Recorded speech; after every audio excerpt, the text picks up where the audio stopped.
My mic's off. My mic was off. If you only knew what you missed, oh my God. What I was saying was that countdown clock, I don't even know if it's necessary, but it sure makes things seem more exciting to me. Welcome to Car Con Carne. Welcome to Monday night. Welcome back to the working week. I'm James Van Alstel. Car Con Carne, sponsored tonight by Siren Records McHenry, one of my favorite record stores on the planet. Not only do they have records, and I like buying my records there and shopping around, just kind of milling around for a while till I become a nuisance. They sell audio equipment there. In fact, I got a cassette deck from them, a receiver from them, speakers. I'm at the point where I'm ready to buy a new turntable. I guess we'll just call it a starter turntable. It's a trusty little thing, the Audio Technica, like kind of the starter turntable. I think I'm ready to graduate to something more enduring, more lasting for my shelf. So I'm going to be visiting Siren Records again because they know what they're doing. That's in McHenry on Main Street. Coming up on this show tomorrow night, on Tuesday night, Mars Williams from Liquid Soul, the Grammy-nominated collective from Chicago, Liquid Soul. Mars will be here talking about Liquid Soul history. And if I prod him enough, I'm sure he'll also talk about his time with the Psychedelic Furs, or recording with Billy Idol, or recording with the Waitresses, or any number of things that he's been involved with. Tremendous, talented player, Mars Williams, tomorrow night. And as we're recording this is episode 579, which I'm no mathematician, but it means we're getting close to episode 600. And I've set as a goal for myself, episode 600 will be a return to the car. We're almost there. We're almost through this mess, this enduring, never-ending shit show we've been in for the past 12 plus months. Car Con Carne, back in the car, episode 600. No plans for it other than the fact that that's how it's going to work. That's the platform I'll be using for that. Tonight, oh man, this is a treat. Josh Gilbert is the owner of Temperance Beer Company at 2000 West Dempster, one of the craft beer community's standout places, breweries. Josh, lovely to see you. Thanks for doing this. Thanks for having me. It's a real honor. So the past year, I mean, no secret, it was awful. It was craptacular for everyone. I really enjoyed watching business owners, entrepreneurs find their way through it, innovating around it. I think Temperance did that. I think the innovations you put in place not only allowed your business to stay afloat, but it made it interesting for the community, for the people who support you in the process. Talk about some of the innovations that you had to roll with. Yeah, so I just remember going into the Evanston Trader Joe's on March 11th, Wednesday. I feel like that's like all the days of the week. Like we know that March 13th was Friday the 13th. And anyway, so I was like, while I'm here, like it seemed like a normal shopping trip. While I'm here, maybe I'll pick up some beans and some more pasta, just in case. And then there were like pictures on Twitter the next day, Evanston Trader Joe's, and it was just clean shelves. And I was like, oh crap, that was also the day, so that's March 12th, that we had our turns out final in-person in tap room beer release. And I was kind of nervous, like, is anybody going to show up? Are too many people going to show up? This is before masking was even a thing. And I was just walking around the brewery, or the tap room. So luckily, to keep breweries clean, which keeps the beer good, you use a lot of isopropyl alcohol. So I was just walking around to customers saying, hey, do you want a little spritz? While you're enjoying our beer. And then March 13th, I was just reading these horrible articles. And so that was our last day open to customers. Like we have not had anybody inside since March 13th, 2020. And then overnight, it was literally, okay, what are we going to do? And it was actually, I didn't have any of the good ideas. It was my girlfriend who had the idea. She was like, okay, you have this big private lot. What's more American than a drive-through? I was like, oh, okay. Yeah, I think we could do that. So we started with the drive-through. That was, I don't remember what the phases were at that point, but started with the drive-through, and then and it was crazy how quickly all the pictures that you would take and you would want to post on Instagram or wherever looked incredibly irresponsible. Mm-hmm. Like he's not wearing a mask. Like, no, but that was the March 20th. We Right. weren't told about masks. You had to contextualize everything. Yeah, right. If you post anything where there's like more than one person around, you're like, this is pre-COVID. Exactly. This is January. We're good. Yeah. So it started with that, and people responded really well. Mostly, I think, out of pity. I mean, so Evanston has got, I think, a lot of, like working professionals who sort of commute to the Loop or wherever, and so they were just chilling at home, basically working from home, and so they were able to come and get beer from us at noon on Tuesday. So that really helped. Absolutely. Yeah.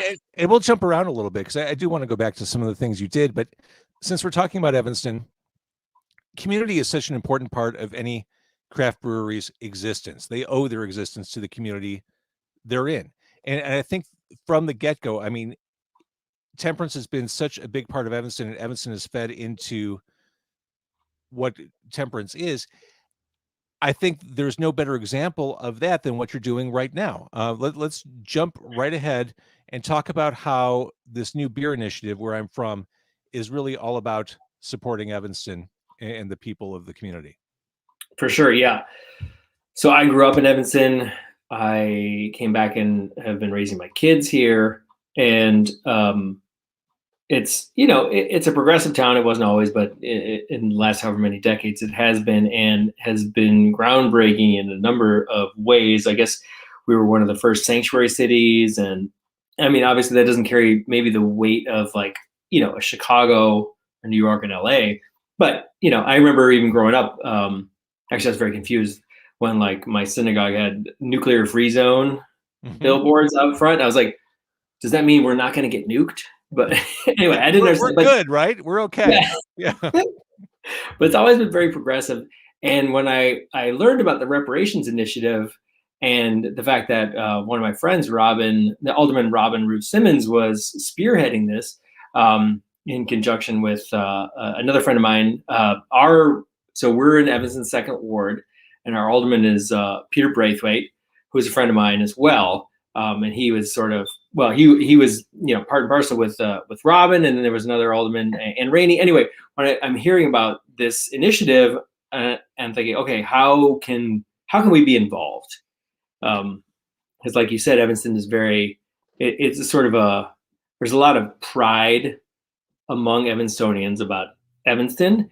And there's an incredible diversity in Evanston. And one of the things I love about our tap room, back when we had it, was that our tap room did not look like a typical, like what you would think the customer base of a craft beer tap room would look like. Not a ton of beards and flannel. It was a cross section of Evanston, and so I knew we wanted to be involved in this groundbreaking initiative. And the thing, like, I've never run for office. I'm not very political, at least publicly. And so I knew the best way that we could be involved was to create a beer that would benefit reparations. And it started where you're sending over some of the revenues to the reparations initiative, but now it's 100%. Right. Yes. Like in between getting the first batch of cans printed, let's say 13%. Wait, can you hold it up so we can see the actual picture on that? Because it's a gorgeous can. Yeah. The label's fantastic. There we go. There it is. Yeah. Oh boy. There we go. Mirror. Love it. And this was actually, if I could just do a little digression. Okay. There we go. It was done by a local Black young woman, 19-year-old artist whose work actually, again, Robin kind of pointed her out to me, and I reached out to her and was like, please, I didn't know she was not of legal drinking age at the time. So when I said, hey, thanks so much for your artwork, would love to, would you want to pick up a case of beer? She's like, well, actually, I'm not old enough yet. But anyway, yeah, she's got amazing art. If I could do a little plug, her Instagram is Happy Go Lefty. I like that you paying people in beer is such a great solution. Well, we paid her in real money and then offered her some beer too. Even better, money and beer. It's the deal of the century. Yeah. Let's go back to the beginning of Temperance, because yes, you can get a beer in Evanston now, but oh man, that was not always the case. That's true. Yeah, when we used to have tours in the brewery, I gave a little spiel about I actually had to become pretty familiar with the history of alcohol in Evanston, and it basically 1972. It was, and the story I like to tell is that, I mean, it is true that Holiday Inn wanted to build in Evanston, and the story I have received is that they presented their plans to the city of Evanston, and the examiner said, "Wait, what's this thing in the kitchen here or in the dining room?" And they said, "Well, that's a bar." I said, "Well, you can't serve alcohol in Evanston." And what I like to think they said was, "Well, then you can't have a Holiday Inn in Evanston." And that Holiday Inn is still standing at the corner of Lake and Sherman. Uh-huh.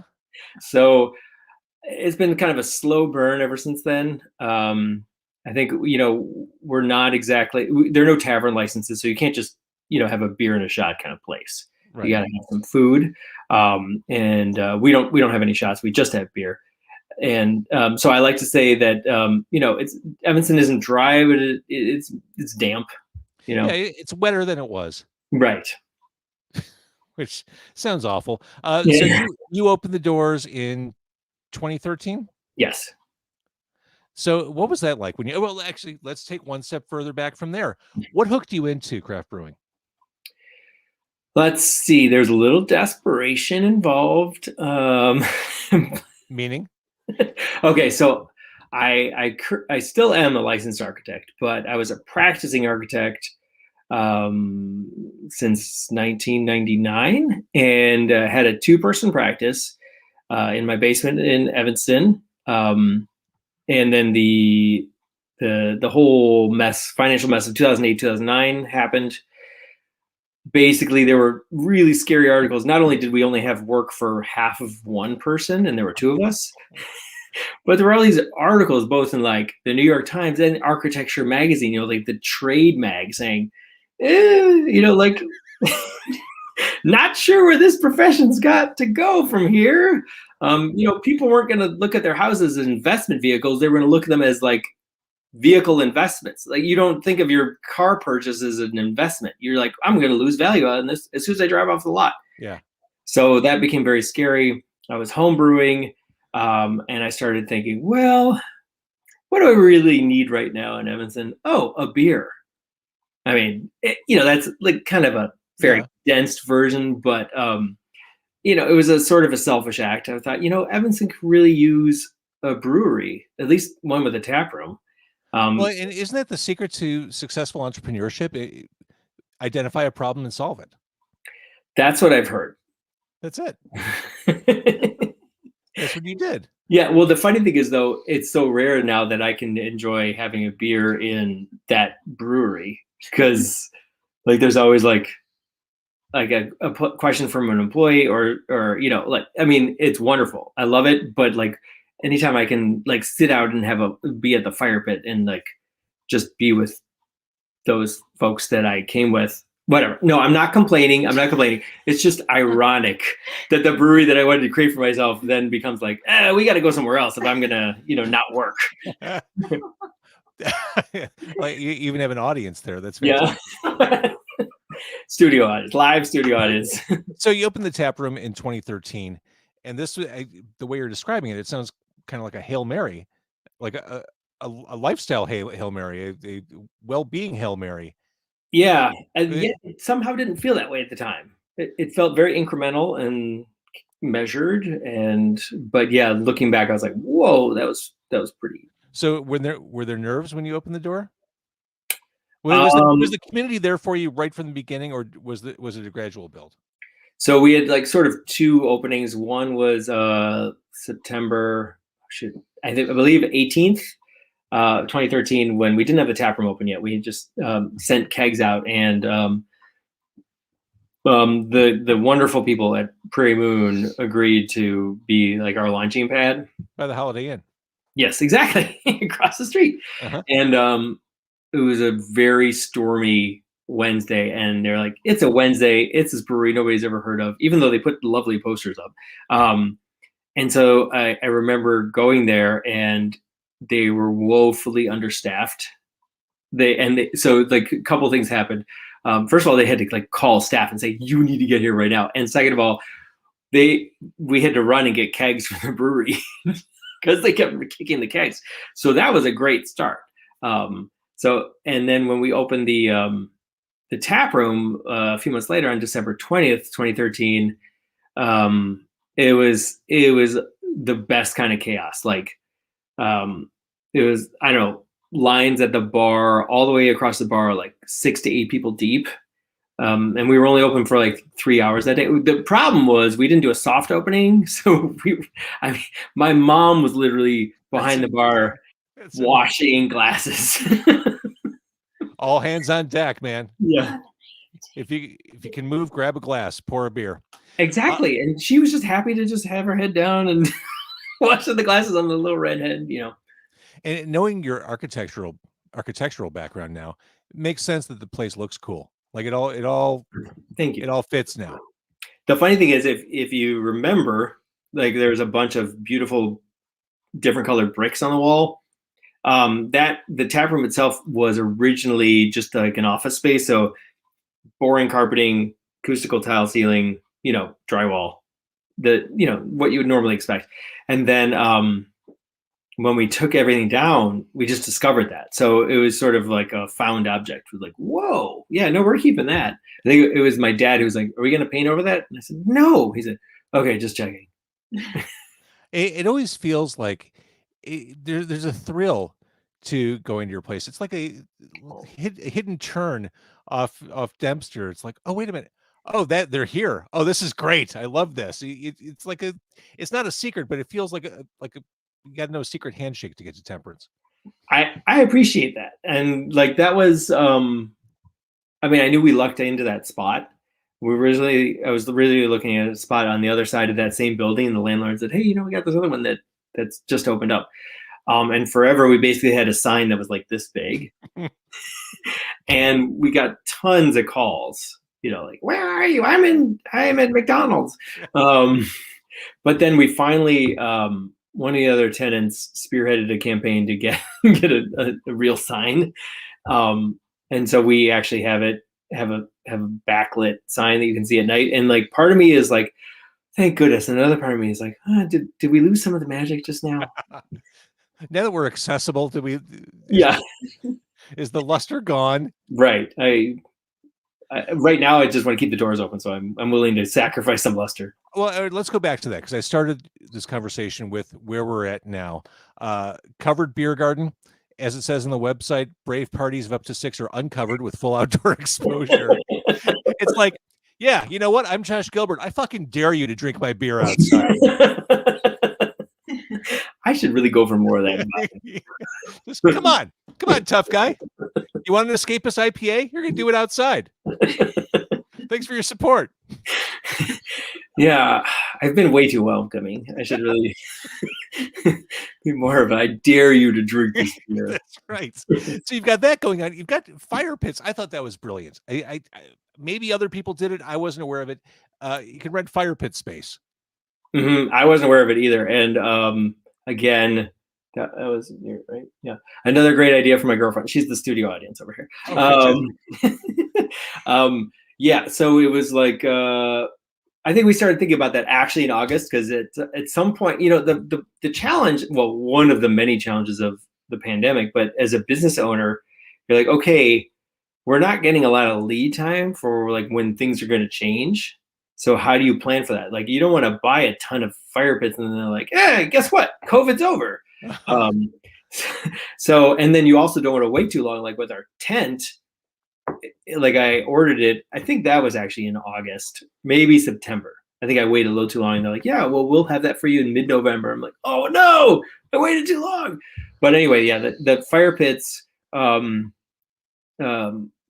like 4. We, Evanston likes to dot its I's and cross its T's. So just to be careful, we made sure we talked to the fire department, even though, and got approval and had a whole protocol. And yeah, it's been nice. I mean, like I said, I talked about me having my own fire. Like I've done that at night, and it was like, oh, this is. I mean, I think it is good as an owner or an employee, somebody to have that customer experience too. So you can kind of like, oh, okay, this is great, or oh, huh, this is kind of There's problematic. something about fire pits. I mean, I love it. I love sitting outside when it's cool outside. I love sitting by the fire. I love warming up.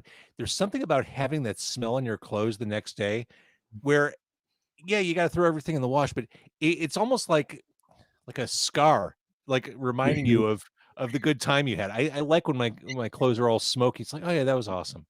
Yeah, and It's a weird fire. thing. I feel like wood fire smoke is way better on your clothes than cigarette smoke back when you'd Oh go to yeah. bars and you're like, oh, I Oh just my gotta put God. this outside. I mean, as a side note, I mean, I'm sure when you were going to shows back in the day before smoking laws, every concert I went to, like I had to basically strip as I was walking in the door because I just reeked. I had to take a shower because my hair smelled like smoke. Yep.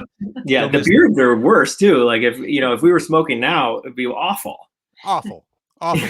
Let's talk a little bit about the beers. Again, if you're just joining us on Facebook or YouTube, this is owner Josh Gilbert from Temperance Beer Company, 2000 West Dempster. You have your standards, never going out of style. I mentioned the Escapist. That really that's a crowd pleaser right there. But I think the more mass appeal one would be Basement Party. Oh, thank you. Yeah, I think it's done pretty well. Like it's funny because we only started brewing, I don't know, 2 or 3 years ago because we'd never done a lager before. But I mean, a lot of the beers that we brew, maybe you can tell by like the broad portfolio and like the very unpopular styles that we sometimes brew are mostly like what we want to drink. Uh-huh. Like, yeah, let's do a mild. Yeah, English milds. That's an underrated beer. I think we could probably sell that. Like, I mean, we can, but not at the rate that an Yeah, IPA. you've done some limited things, very esoteric, very Mm-hmm. very unusual. Those are Josh beers, as we Yeah, know. Yeah. it's a collective. Uh-huh. But yeah, basement party. I think we're all excited about, and it's also one of those things that so people come in, sometimes like they're like, okay, I'm at a bar, I'll get a Coors Light. We're like, well, we don't have that. We only have beer that we brew, but how about a basement party?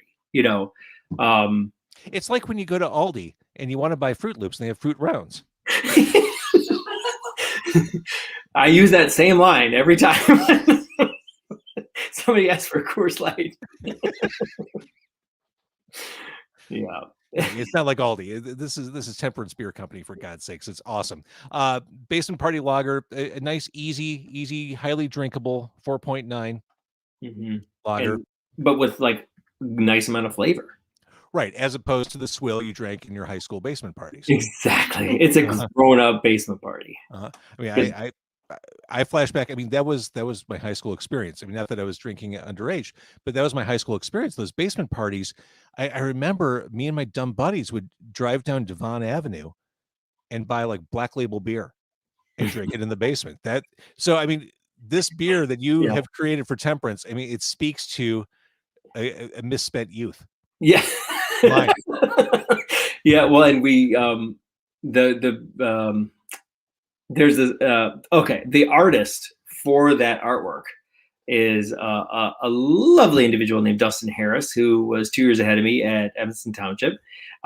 He's a DJ and an artist, and I went to school with his wife since like kindergarten or first grade. Anyway, so he's got this great kind of you know sort of hybrid graffiti style, and he did an amazing job. Him coupled with the guy Nick Gomez, who does most of our can art, they like merged so beautifully, and I just love that art. And you could tell that it's a DJ who did it because it's like there's a there's a house, and then there's a Creative Records, Hmm. and um, yeah. So I love the fact that a guy that I went to high school with did the art for a beer that kind of, I mean, I wouldn't say that officially, but let's say reminiscent of a high school party. But Right. of course, nobody was. When it was, when you were 18 back in the day before we were legal to drink. Anyway, it's not celebrating underage drinking at all. It's absolutely not. We all had, yes, it's not celebrated at all. All right, let's talk about music because you're obviously a music guy. That's one of the reasons I wanted to talk to you. The things you've been doing with space, out of space. I Mhm. know, fingers crossed, knock wood, out of space is going to happen at your place this summer. You can buy tickets, and Mhm. if the show goes on, you're in luck. George Clinton and Parliament Funkadelic. I mean, come on. Yeah, I yeah. mean, I mean, all 4 days. We know it's Nico not. Case, Yes, drive by truckers, and JD Eddie McPherson. McPherson. Yeah, big boy, Big, freaking big boy. Um, yeah, we know it's not going to happen in June, but we're going to try to make it happen some point later. Hopefully we'll figure this out soon. But yeah, we're still crossing our fingers for 2021. June. I mean, I think that I love where we're going as a country in terms of I love that President Biden has said July 4th, small group gatherings. Like, I will take it. yes. So Amen. yeah, so hopefully later in the summer we'll have those four. We have our fingers crossed, and we have some good vibes coming there. Yeah, I'm totally sold on this lineup. And I've said this before. I really do feel like craft breweries are so similar in so many different ways to independent rock groups, independent musicians. Just the way they market, it's word of mouth, supportive community. And so when I see you posting news of these really cool independent artists, I'm like, hey, that just makes sense. That's perfect.